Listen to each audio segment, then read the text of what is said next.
Happy Earth Sunday, friends. Happy Earth Sunday, friends. It is a joy to be here with you all as we convene in loving community to focus on our Earth home and the climate and environmental justice work that we are called to participate in. What a gift it is to be here together.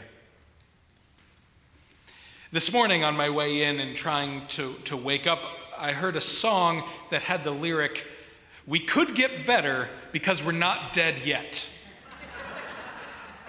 And it is with that life-giving reminder that we begin some questions about dominion and rest. Rest is a spiritual practice. And I'm not the first person to bring this up from this pulpit. Beth, our friend and pastor here, preached about this countercultural and sometimes counterintuitive practice last July. And I highly recommend going back to that message as a reminder of how life can be found in rest, in Sabbath. In it, Beth highlighted the work of Tricia Hersey, who is the founder of the Nap Ministry. She calls herself the Bishop of Naps, which is delightful, and she is the author of Rest is Resistance. And Beth quoted Hersey saying, "Rest makes us more human. It brings us back to our humanness. To be connected to who and what we truly are is at the heart of the rest movement. Rest is a portal. Silence is a pillow. Sabbath, our lifeline. Pausing, our compass. Go get your healing. Be disruptive. Push back. Slow down. Take a nap." Amen. And I know how perilous it is to ask you all to take a nap while a sermon's happening. But do what you need to do. Today, we're talking about rest. And just as it is imperative for us to rest our bodies and our minds and our hearts, we also need to participate in the resting of the earth. Just as we do not need to constantly be active in our lives, we do not need to constantly use the earth's resources. So, I suggest that we allow a small and brief rest from our usage of electricity for lighting in this room for the duration of this sermon. Slats and Theo, please turn off the lights.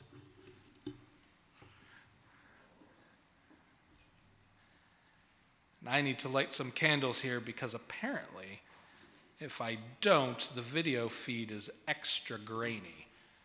So we'll try to help you at home not be looking at grainy images. And maybe to help me see too.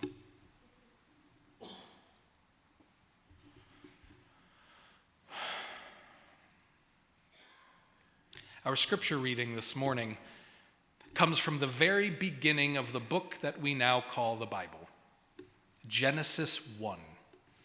And this is the first of two very different creation stories. And this is the one that talks about creation as a series of days. And there was evening and there was morning, the first day, the second day, and so on. So we will focus here on the sixth day, the day that we two-legged humans were introduced into the story. So let us take a deep breath together. As we open our eyes, our ears, and our hearts to this story from our spiritual ancestors. So God created humankind in the image of God, created the male and female, and God blessed them and said, "Be fruitful and multiply, and fill the earth and subdue it, and have dominion over the fish of the sea, and over the birds of the air, and over every living thing that moves upon the earth." God said, "See, I have given you every plant yielding seed that is upon the face of all the earth, and every tree with seed in its fruit. You shall have them for food. And to every beast of the earth, and to every bird of the air, and to everything that creeps on the earth, and everything that has the breath of life, I have given every green plant for food." And it was so. God saw everything that was made, and indeed it was very good. And there was evening, and there was morning, the sixth day. Dominion. We, in this story, were given dominion over our world, over this earth.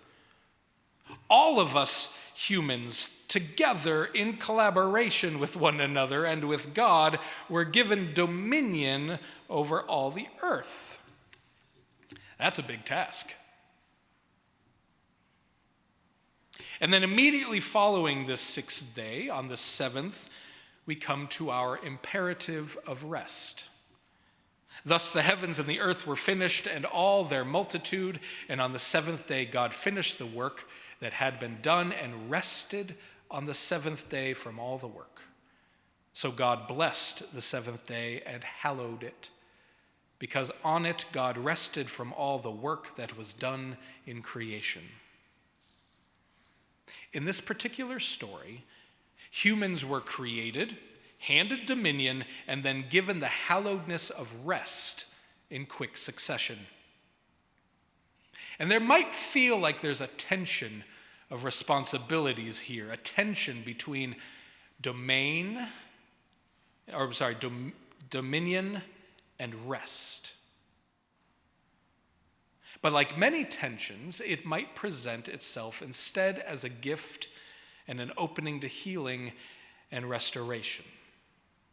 But first, we need to get our hands and our arms around this dominion idea. Much ink and argument has been spent on this one single word. Like much of our biblical tradition, even moments of perceived clarity can be opened to interpretation and questions nestled in the how? Okay, we are given dominion, but how do we do that?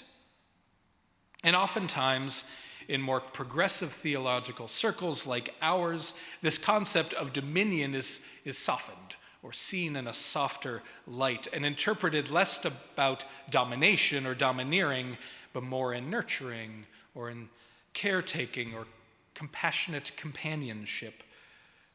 Our dominion can be seen as gentle and cultivated in concert with the rest of creation. Unfortunately, that is not necessarily what the original Hebrew word meant. The Hebrew word translated as dominion is radach, which means to rule, to reign, to have dominion, to dominate, to prevail, to subdue. Those are strong words. Those are not gentle words. And even if you look at the Hebrew languages, or the languages related to Hebrew, you find similar concepts. Other Semitic corollaries mean chastise in Arabic, or tread and trample in Syriac. Now, this doesn't mean that we need to act in domination, but neither can we pretend that dominion, with all of its attached questions, is not what the story presents to us. It is also especially important today of all days, to remember that this single word has given so much justification to environmental abuse and economic earthly extraction. Centuries of injustice have created dire consequences for us, our children, our grandchildren. If we are told in our sacred texts that we have dominion over everything, then we have often taken this as a reason to exploit everything. despite this story's many lovely qualities, this one word, this one story, has been used to justify so much destruction.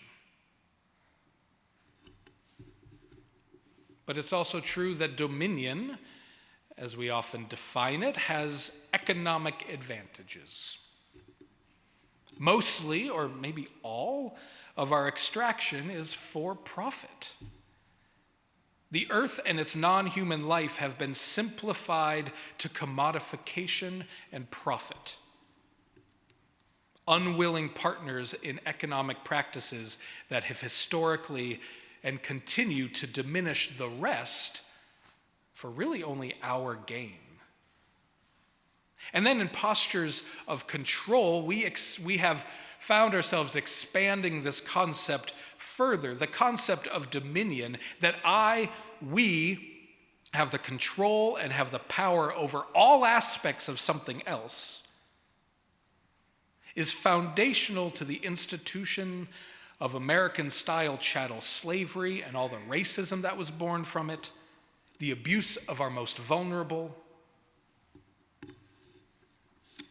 patriarchy, heteronormativity, and all the other ways that we have to limit another person, another human being's autonomy.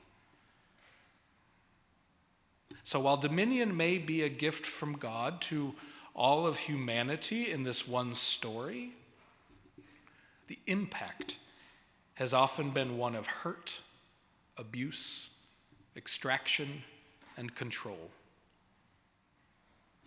And yet, before we dismiss this entirely as being bad, we should remember that this is still a story about a gift from God.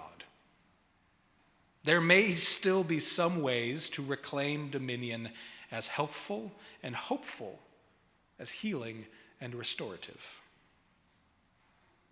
Just as we need to rest our own selves for our own healing, we must participate in the resting of the earth for its healing. For just as we have been given dominion over the earth, we also have dominion over our own selves. We are not separate from the earth, but we are part of it, made of the same materials. Every atom in our body was once part of another piece of earthliness. So if our dominion over our own selves compels rest for healing, then our dominion over the earth also compels rest for healing. That spiritual practice of Tricia Hersey's nap ministry can be the same spiritual practice on Earth Day. The body, whether it is individual or worldly, must rest. We must give pause to our usage of resources. We must do this because it is our dominion, because it is our responsibility. It is our responsibility to participate in the spiritual practices of rest. So we are resting the lights this morning, briefly. And you could rightly argue that this is a symbolic exercise, maybe even a gimmick, more than something that has impact. And that is true. And maybe short-sighted. If we rest the lights for this one moment today, if we change our habit of needing to have lights on all of the time, then maybe we will do it again. If the hundreds of people in our 2 services this morning and watching from home all practiced rest in our own electricity usage, that practice may bring us to seeing other times and other places where lights can be rested. Just because we can have the lights on doesn't mean we need to. And just because one action won't solve the problem by itself doesn't mean that it's not worth doing. We can always remember a piece of wisdom from our Jewish siblings. It is not up to you to finish the task, but you are also not free to avoid it. The invitation now is to begin a spiritual practice of rest, both in our own bodies and in the body of the world. We can practice using less electricity, less water, less fuel, less meat, less plastic, resting our consumption when it isn't needed. Just because somebody has made something, just because something was extracted from the earth, doesn't mean we must use it. Just because others may abuse their share of dominion doesn't mean we need to join them. For we are all humans. We are all made of the materials of the earth, and we all share in this dominion together. Dominion is a responsibility. Dominion is a responsibility that requires us to find healing, to do restorative work, to stop the abuse and ceaseless extraction. Our responsibility of dominion requires us to practice resting. Our responsibility of dominion requires us to detach at times, to release our tight grip, to let go of what has been familiar. The tension between rest and dominion is that to have dominion requires us to let go of control and to practice rest. And practicing rest is a way of reclaiming authority. Remember, rest makes us more human. It brings us back to our humanness. To have dominion doesn't mean that we must dominate, but it is a responsibility. To have a spiritual practice of rest doesn't mean we must do it perfectly. Both rest and dominion need to be done with love. It is love that takes that tension between dominion and rest and brings it to healing and restoration. It is love that allows us to change our habits and embrace a spiritual practice of rest for all living things. May our love open our eyes, and may our open eyes find clarity. May our clarity change our habits, and in place of those habits, a spiritual practice can be born. A practice of rest for all that we have dominion over, both the worldly body and our own. May it be so, and may we all do it together.